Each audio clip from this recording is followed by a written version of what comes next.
네, 안녕하세요. 반갑습니다. 어제 SBB 파산으로 인한 연준의 스텝고인 상황에 대해서 한번 살펴보려고 하고요. 특별히 오늘은 재할인율 인하 정책을 발표를 했죠. 이 내용을 좀 살펴보고 앞으로 어떤 스탠스의 전망이 가능한지도 한번 들여다보도록 하겠습니다. 저는 개인적으로는 지금의 재할인율 인하라든지 뭐 어제 영상을 올렸던 뭐 상설 레포 시장의 뭐 활성화라든지 뭐 같은 맥락입니다. 전반적으로 사실상 연준이 신용 리스크 위협에 대해서 우려를 되게 높게 판단을 하고 있다. 특히 이제 재할인율 인하라는 정책까지 적극적으로 도입을 한다라는 것은 피벗에 대한 가능성, 추후 금리 인하에 대한 기대감이 상당히 높아졌다. 저는 그렇게 해석을 하고 있습니다. 뭐 현재 SBB 파산으로 은행 뱅크런이 이어지지 않을까, 확산되지 않을까 노심초사하며 적극적인 연준의 조치가 나왔죠. 결국에는 굵직한 내용은 재할인율 인하입니다. 또한 재할인율을 이용할 수 있는 창구의 접근을 조금 완화시켜 주겠다. 뭐 이런 내용이고요. 디테일한 구성 내용 한번 좀 길지는 않은데 좀 내용만 살펴보면 특별히 눈에 들어온 거는 담보 가치에 대한 인식입니다. 그러니까 100% 액면가로 뭐 잡아주겠다라고 하는 것이죠. 그러니까 평가 손실난 부분을 반영하지 않고 지금 담보 가치 그대로 100%를 지금 자산으로 뭐 인식해 주겠다라는 게 상당히 눈에 들어오고요. 또한 은행이 현금, 그러니까 연준에게 이제 맡길 수 있는 자산에 대한 범위가 어느 정도 확대가 됐죠. 상설 레포 시장 같은 경우에는 국채라든지 지금 국공채 위주의 안전한 채권 위주로 거래가 되는 반면 또한 이제 참여 기관들이 조금 폭넓긴 합니다. 레포 시장은 은행을 비롯한 뭐 헤지 펀드까지도 가능하니까요. 대신에 자산 자체가 국채에 한정되는 면이 있지만 지금 정책은 지금 연준의 재할인율을 정체는 은행을 대상으로 하지만 자산을 인식해주는 범위가 넓습니다. 대출 관련된 채권도 가능하고 CP, 뭐 기업어음 다 가능합니다. 근데 이제 뭐 예를 들면서 자금 융통만을 위해서 만든 뭐 어음, CP 같은 경우는 안 되겠죠. 그건 아니고 직접 거래, 상거래를 원인으로 해서 만든 기업 어음 같은 경우도 이렇게 자산으로 인식을 해줄 수 있다라는 게 특징이죠. 뭐쭉 내용 보시면 조기 상환도 가능하고 수수료도 없고 이제 기간도 이제 1년입니다.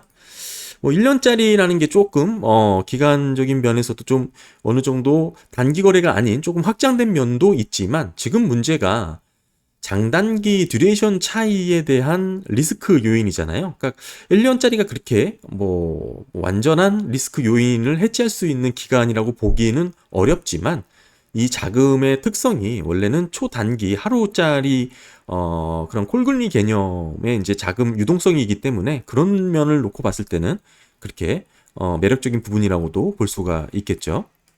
사실 어제 말씀드렸던 이 레포 시장과 더불어서 이 재할인율 창구 또한 은행들이 사용하기를 주저하죠. 이게 여러 가지 뭐 이용을 꺼려하는 이유가 어제도 뭐 얼핏 말씀을 드렸지만 이제 은행에 뭔가 문제가 있다라고 이제 의심을 받을 수도 있고 뭐 여러 가지 규제 당국으로부터 뭐 여러 가지 또 이제 제한이라든지 조치 등이 이제 있기 때문에 웬만하면 잘 이용을 하지 않죠. 근데 이제 뭐 당장 현금이 필요한 상황이라면 뭐 어쩔 수 없이 뭐 이용을 해야 되는 그런 상황이고요. 뭐 일단은 중요한 게 뭐 지금 나온 연준의 조치가 물론 지금 SBB 파산을 위한 조치만은 아닙니다. 왜 그러냐면 SBB 파산과 성격이 좀 달라요. 지금의 조치는 말씀드린 대로 SBB 같은 경우에는 국채 위주로 구성을 했습니다. 게다가 부실 채권도 아니었어요. 그러니까 오로지 미국채 장단기 듀레이션 차이로 인한 해지를 못한 리스크를 그대로 두들겨 맞은 게 SBB거든요. 그러니까 관련 내용은 어제 영상을 좀 보시면 도움이 되실 것 같고요. 근데 지금 SBB 같은 경우는 국채 위주로 미국채 10년물 이상 위주로 장기채 위주로 투자를 했던 은행이기 때문에 지금 지원을 하겠다는 성격과는 뭐 이렇게 일치하지 않죠. 그러니까 제가 의심을 아직도 하고 있는 거는 SBB 같은 경우에는 상설 레포 시장에서 충분히 소화할 수 있었던 내용이었습니다. 그런데 그 창구를 이용하지 못했다라는 점은 아직 충분히 해석이 되지 않고 있고요. 또 하나 지금 연준이 내놓은 이 프로그램은 말씀드린 대로 지금 SBB보다는 다른 은행에 어찌 보면 초점이 맞춰져 있을 수도 있겠다라는 생각을 하게 됩니다. 왜냐하면 지금 이 담보로 제공하고 인식하는 자산의 범위가 넓어졌다라는 것이거든요. 그러니까 이 프로그램을 이용할 수 있는 금융기관은 은행으로 이제 제한이 될 수 있지만 은행이 취급하고 있는 자산의 범위를 레포 시장보다 더 넓혀줬다라는 게 이 프로그램의 특징입니다. 아까 설명했지만 뭐 기업 어음을 포함해서 뭐 다양하게 게다가 평가 손실을 인정하지도 않고 지금 액면가 100%로 잡아주겠다라는 뜻이니까요. 뭐 물론 지금 이 이자율 관련해서도 쭉 설명이 되어 있는데 오버나잇이죠. 뭐 이자 관련해서 뭐 지금 10bp 이상 플러스해서 주겠다 뭐 이렇게 됐는데 사실 실효금리보단 높죠. 그럼에도 이용할 금융기관들은 많이 있을 겁니다. 그리고 또 하나는 뭐 이런 재할인율 인하는 예전에도 한번 뚜렷하게 반복됐던 패턴과 동일합니다. 그때 당시도 기준 인하 전에 재할인율 인하 정책이 먼저 나왔고 당시 시장에서도 왜 기준금리 인하가 아니고 재할인율 인하냐 뭐 이런 의구심도 들었고 뭐 여러 가지 지금 이자율이 이렇게 높은데 은행들이 감당할 수 있겠냐 뭐 이런 얘기도 좀 나왔었고요.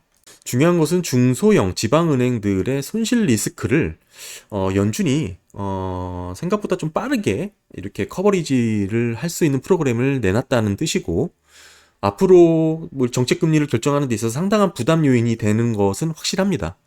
저는 피봇에 대한 가능성 기대감, 뭐 금리 인하에 대한 시기가 상당히 앞당겨진 그런 굵직한 사건이라고 저는 해석을 하고 있습니다. 감사합니다.